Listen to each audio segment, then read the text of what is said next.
Hello and welcome to the news at 7, where we get to the heart of the day's stories and communities across Scotland. Tonight, a Scottish couple is found dead at their home in southern France. Andrew and Dawn Searle had moved to the area several years ago. French authorities are now investigating. Also tonight, new research finds more than a quarter of Scots would rather opt out of socialising than risk talking about mental health. We know that there's still an awful lot of stigma around mental health and mental ill health, and we know that that is a big barrier to people opening up to those around them. We will have all the sport with Lewis. What have you got tonight, Lewis? Well, Laura, there is a very busy weekend ahead. We'll take a look at what is in store in the 5th round of the Scottish Cup. Hello, I'm Laura McGee. Welcome to the news at 7.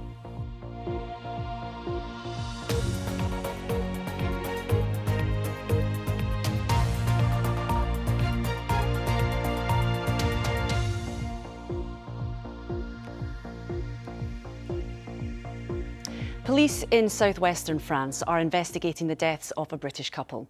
The local mayor has told the BBC that Andrew and Dawn Searle, who moved to France from Scotland several years ago, were found dead by their neighbour on Thursday. He said to French media that he believes it was a homicide. Gillian Sharp has this report. A police investigation underway in an idyllic French village. Peace shattered as the mayor says a neighbour discovered the bodies of the couple when they didn't turn up for a dog walk. Andrew and Dawn Searle are understood to have moved to the area some years ago and married there. Dawn was the mum of actor and singer Callum Kerr. The area near to the town of Villefranche-de-Rouergue in southwest France is a popular one with expats and tourists too. A helicopter and drone have been involved in the investigation, neighbours shocked at what's happened. It's surprising to know that there are people next to us who have lost their lives. Before retiring, Mr. Searle is understood to have worked in financial crime prevention. The couple are said to have been a real part of the community. They regularly invited a lot of people every year from the neighbourhood to come and have an aperitif at their place and to enjoy a festive moment. A lot of people knew them, which leaves a lot of possibilities. The Foreign Office says they're supporting the family of a British couple who died in France and are liaising with local authorities. Gillian Sharp, reporting Scotland. Now, if you were watching Reporting Scotland on BBC One earlier, you'd have seen the story of Niamh, a 16-year-old girl from Glenrothes who is deaf. She has successfully taken Fife Council to court over a lack of British Sign Language interpretation in her school, and they must now provide a full-time BSL interpreter for Niamh in a case that could have a ripple effect for deaf children across Scotland. Well, I'm delighted that Niamh joins me now. Thank you very much for coming on to the programme, Niamh. Firstly, just tell me a little bit about the difficulties you face in the classroom. Well, classroom settings can sometimes be really noisy, and then the teacher can turn away and face the board, so I can't lip read. And then they can also walk around the classroom and I can't locate sound properly, so if I'm writing something I need to then look up and look around to try and find where the teacher is, so I can miss a lot during day parts. And not just in the classroom, at home I imagine you're exhausted at the end of the day. Yeah, I get really tired at the end of a school day. When I go home, I'm normally in my bed at about 7:30, 8 o'clock, and I'm 16, that's not normal. What changes then were you looking for? I was looking for a BSL interpreter to make my class life a lot easier, access to a teacher of the deaf just to have that one-to-one time, and then also to be allowed into the deaf base because I've never been allowed in the deaf base in school before. Okay. How difficult was the process then of getting this to where it is now? I imagine it was quite the journey in getting and securing that interpreter. Yeah, it was really stressful and really long because it started with making complaints to Fife Council, and then we didn't want it to go this far, but unfortunately it had to get taken to tribunal before I could get what I deserve and what I need. Yeah. So what difference do you think this will make to your learning then, to your everyday school life? I think this will make an incredible difference. I'll be hopefully less tired at the end of the day, and I just hope it will make a difference for other deaf kids in the future, meaning they won't have to fight as hard as I have had to, and it won't be as a stressful journey for them as it's been for me. What do we know about school life, what school life is like for people in a similar situation to you that are deaf? It's incredibly tiring because we've got to focus 10 times harder, and deaf children are also 8 times more likely to leave school without a qualification than their hearing peers, and that shouldn't be the case because deafness isn't a learning disability. What do you hope then other local authorities will do off the back of this? I'm hoping other local authorities will have a look at the support that they have for the deaf children and see that it's probably not good enough and that they need to do something about it so that deaf children aren't getting left behind. Yeah. How much support then have you had in this? Because it's been quite the journey. It's probably been a little bit stressful as well for you and your family. How has the support been for you and who's it been from? It's been incredible. So we've had National Deaf Children's Society supporting us, which thankfully took the stress of the cost off of mum and dad. Marie Cafferty from NDCS has been very supportive, especially towards me. And then also I've had a lot of support from Deaf Action and Mitchell Graham. He's been an incredible support for me. So what does the future hold then, Niamh? You're going to be set up now with your interpreter in your class. What's your favourite subject? Where do you think you're going to go? What do you want to do? I really like modern studies and I'm really wanting to get into politics and teaching, hopefully. Oh, well, good luck and well done, and thank you very much for joining us on the News at 7. Thank you very much, Niamh. Now, how comfortable are you talking about mental health? Well, research has found that more than a quarter of Scots are opting out of social situations and pushing friends and family away rather than having what they feel are awkward conversations about mental health. The research was commissioned for SEEME, which is Scotland's programme to tackle mental health stigma and discrimination. We'll find out more about the findings of the research in just a moment, but first our reporter Katrina McPherson went to find out how comfortable people feel talking about their mental health. I think sometimes I probably have a tendency to probably not talk about it like I should. Do you think there's still a stigma surrounding it? Absolutely, 100%. I think especially for men. People go out and just try to forget about it by enjoying and going to the pub, so it's like a good thing and a bad thing, and would rather drink their feelings than actually share it and open up. Or sometimes, like on the drunkest moments, my friends then open up when then they're in that zone, but not when they're sober. I think it can make you very introspective, and you know, it's very easy, I think, to just stay indoors and stay out of things. It's but you have to force yourself to just get out. I would still say there's a massive stigma still. It's getting probably a wee bit better compared to maybe older times, but maybe especially among males, it's not as common. Whereas I would say I've got quite a lot of close family members that speak about it, so it's always been quite a normal thing for me. Well, earlier I spoke to Lisa Gurley, who volunteers with SEEME, and she gave her reaction to the research. Fortunately, I don't find that statistic surprising. We know that there's still an awful lot of stigma around mental health and mental ill health, and we know that that is a big barrier to people opening up to those around them. There's a lot of fear that people are going to judge you, see you differently, and yeah, sadly, that's huge. What's so bad about that is we won't all go on to develop mental illness, but any of us can experience poor mental health, and that's obviously a barrier to anybody who wants to reach out when they start to notice that. What has been your experience with that stigma around discussing mental health? It's definitely been a powerful both barrier and motivator. It's one of the reasons that I decided to volunteer with SEEME. It's something that you carry with you. You're not immune to it yourself, so you internalise a lot of self-stigma. It changes how you see yourself. But it also, you know, I in the past have hidden a lot from people, whether it be at work or loved ones. Maybe you don't want them to worry. Maybe it's just too awkward, as that statistic found. But yeah, I've hidden a lot in the past, and it adds such an additional layer of hardship and stress onto something, you know, sneaking around, hiding certain behaviours, or just every time someone asks you if you're okay, you kind of shrug it off. You say, I'm fine, I just didn't sleep very well last night, it's nothing. And that takes a toll when you're already going through something quite difficult. So it's definitely something that's ever present. How has your experience changed over time, do you think? Have you found it easier to talk about your mental health with your friends and family now that you're older, or has it remained largely the same? You know, the first battle is changing how you see yourself and not letting that stigma change how you perceive who you are. And that kind of gives you some of the power back, I think. That comes with a little bit of age and confidence. But I do think that this study and that statistic shows how long we've got to go and how important these conversations are. What advice then would you give to family and friends of those who might want to talk about their mental health? How can listening help?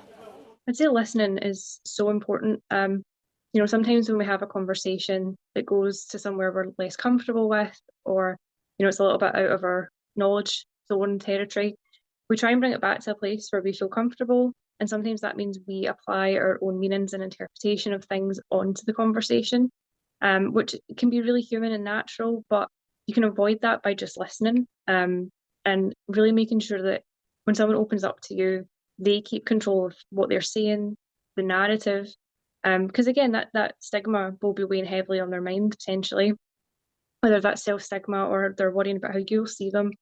And I think just giving them the reassurance, you know, show up, be consistent that you're a safe, supportive person, but let them take it at in their own time. Okay, Lisa, thank you very much for giving us your time on the programme. Thank you. So how comfortable do you feel talking about your mental health? Do you think there's still a stigma around opening up? We would like to hear your story. Our email address is news7@bbc.co.uk, news7@bbc.co.uk. Now, let's get a roundup of the stories making the BBC News app in Scotland. 3 former Harrods employees have accused Mohammed Al Fayed's only surviving brother of sexually assaulting them while they worked for the department store. A spokesperson for Mr Fayed said the incidents simply never took place. Teachers in Glasgow are to go on strike on Thursday the 20th of February in protest at cuts to education services. It's anticipated that most of Glasgow's schools will be closed that day. Celtic fans will be able to attend their team's Champions League clash against Bayern Munich this month. They were facing a ban after a smoke bomb was thrown on the pitch during last month's game at Aston Villa. For more information on all these stories, you can scan the QR code that's on your screen right now. It will take you to the BBC Scotland News app, where there's more for you, including the First Minister ruling out the legal reintroduction of lynx into the wild here. That comes after concerns following the illegal release of 4 lynx in the Cairngorms last month. Now, the much-delayed and over-budget Glensannox ferry is being taken out of service less than 2 months after its launch. Operator Calmac says it's coming off its Arran route later this month for what's been called planned essential maintenance. The vessel will be out of service from the 23rd of February until the 3rd of March. Another ferry, the MV Isle of Arran, is covering sailings during that time. Now, still to come, we have the weather with Judith, and we will have our entertainment roundup, of course. But first, let's get the sport with Lewis. Thank you, Laura. Hello there. Well, we're closing in now on the 5th round of the Scottish Cup getting underway as the 16 sides left standing in the competition aim to move one step closer to walking out at Hampden Park in May's final. It will get started tonight with a cracker. Ayr United hosting Hibs with former Highby Scott Brown in charge of the championship leaders. That's a bit of a theme this weekend, actually. On Saturday, it's the same story. Barry Robson, once a player for Celtic, takes his Wraith Rovers side to the east end of Glasgow. That's one of 4 games tomorrow, followed by 2 on Sunday, and then Monday night's match live right here on BBC Scotland, St Mirren versus Hearts. Well, to look ahead to the weekend, I spoke to BBC Sport pundit Cammy Bell. Yeah, listen, Lewis, that one's going to be a really tight one for me. I think that's the tie of the weekend. Tonight is that at Somerset Park with the history of Scott Brown and Hibs, but Ayr United are in fine form this season. They've really picked up. They're sitting top of the table, so they'll be looking forward to it. But again, Hibs are in great form as well. David Gray will be looking to try and progress through this tricky tie, but I think it'll be very, very tight. I think Hibs might just have enough to edge that one. That has got to be one of the picks of the weekend. But when we look at Saturday as well, I feel like every game almost has its own little narrative going on, doesn't it? Dundee against Airdrie. Dundee, that defence has been so leaky in the league. Is this the sort of fixture that they need right now going up against Airdrie? Tony Dockerbill looking for a huge reaction after the last 2 results. Conceding 12 goals in 2 games isn't good enough. He's identified that, so he'll be looking for a huge reaction from his side. And again, it's an opportunity for Dundee to progress, to try and get in the later stages of this cup. Yeah, some other ties that we can touch on. Livy at home to Cove Rangers, St Johnstone playing Hamilton at McDermott Park as well. Neither of those ones pretty easy to predict. But you had a half season at St Johnstone, Cammy, so let's talk about them. Hamilton struggling in the Championship a bit. Again, quite tough to call given the magic that the cup can often bring. Absolutely, Hamilton will be going into that underdogs, obviously. But St Johnstone are in decent form as well. They'll want to keep momentum going. They'll be trying to build on this. Obviously, they've had recent history in this cup as well. I said that every game had its narrative going on. Celtic against Wraith's got an interesting one for the manager Barry Robson, doesn't it? But in terms of cup upsets, there wouldn't be much bigger than if Wraith were to get the job done at Celtic Park, would there? Yeah, listen, it's a huge task for Barry. He's obviously fresh in the door at Wraith Rovers, so it's going to be a massive ask for Wraith Rovers. They'll just need to hang into the game as long as they can, hopefully find Celtic on an off day, but I can't really see an upset happening there. On Sunday there could be one or two, given Aberdeen's form, going up against Dunfermline, who probably come in with a bit of belief, a bit of confidence that they can maybe pile on the misery to Jimmy Tleen and his players. Just how big a game is that one for Aberdeen on Sunday? Oh, it's a massive game, Lewis. Aberdeen are in such poor form at this moment in time, and again, there's that little bit of history with Jimmy Calderwood at both clubs as well. So there's a little bit about that game. I think we know Aberdeen are in a good place in this moment in time, but it's vital for Jimmy Tilleen's team to progress through this tie, or I really do think there'll be a lot of rumblings about Aberdeen if they don't. Rangers getting a home tie against Queen's Park, that's surely pretty routine, even though Cam Davidson's at the helm and he's got a bit of magic in this competition. Yeah, I was going to say that, Lewis. He'll need to sprinkle some magic on that game because it's a big task to ask Queen's Park to go to Ibrox and get a result there. But as we know, you never know in the Cup. Rangers have to go out and perform, get the job done. Queen's Park will just be hoping that little glimmer of hope is hanging there and they can frustrate them as well. But I think Rangers will have enough to get over the line in that one. And then an all-Premiership encounter to wrap things up on the Monday night when St Mirren host Hearts. Yeah, the only all-Premiership encounter as well. So it's going to be a tight game. That Hearts are in good form now. They look as if they're motoring under their new manager. And St Mirren are at home, and we all know that they're a decent side at home. They're very physical. So I think that'll be a real close one as well. That could go right to the wire. I'm not going to throw out my prediction on that one. Yeah, I wasn't going to put you on the spot either, don't worry, Cammy. Well, Cammy Bell, we appreciate your time in the programme tonight. Thank you. Thank you. And it is a huge weekend in rugby too, with the second round of matches in the Six Nations. Ireland visit Murrayfield on Sunday. They've won the tournament for the past 2 years, so Scotland need to be in top form to win the match. And this is the starting 15 chosen by Gregor Townsend to try to do so. Rory Darge co-captains the team as flanker. In comes Rory Sutherland to the front row. Jack Dempsey starts at number 8, and Tom Jordan is the third change to the team that beat Italy last weekend. He's the only change to the backs. And he's at inside centre.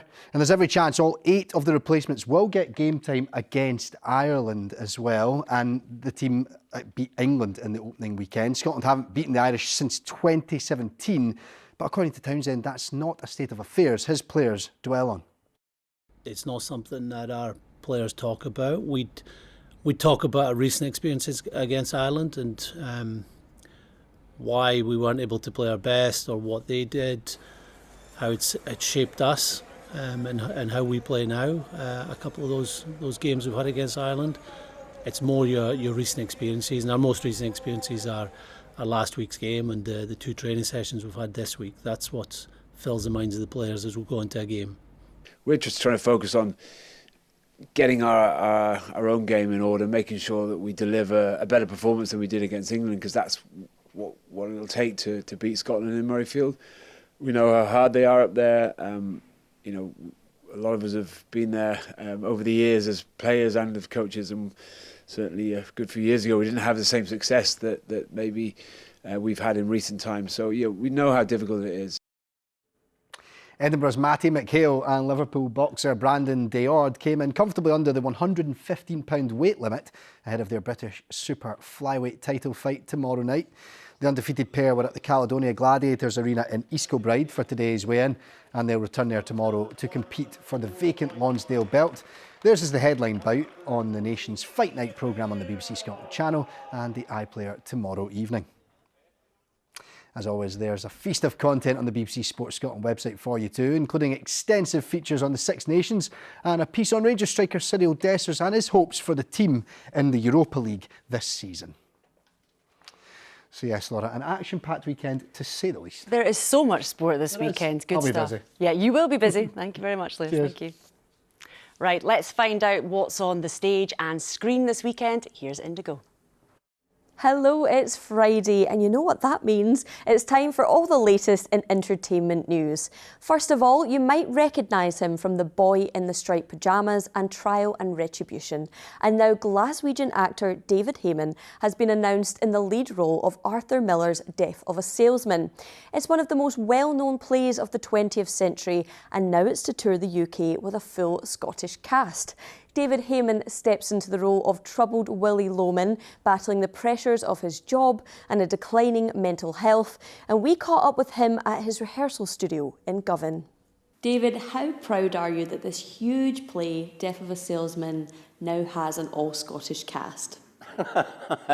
I'm more than proud. It's brilliant. It's a wonderful testimony to Scottish talent. And we're not just playing it in Scotland, we're taking it to England and Ireland and Wales, which is wonderful, you know, Dublin and Cardiff, and great theatres, Birmingham. So it's a great opportunity to showcase Scottish talent.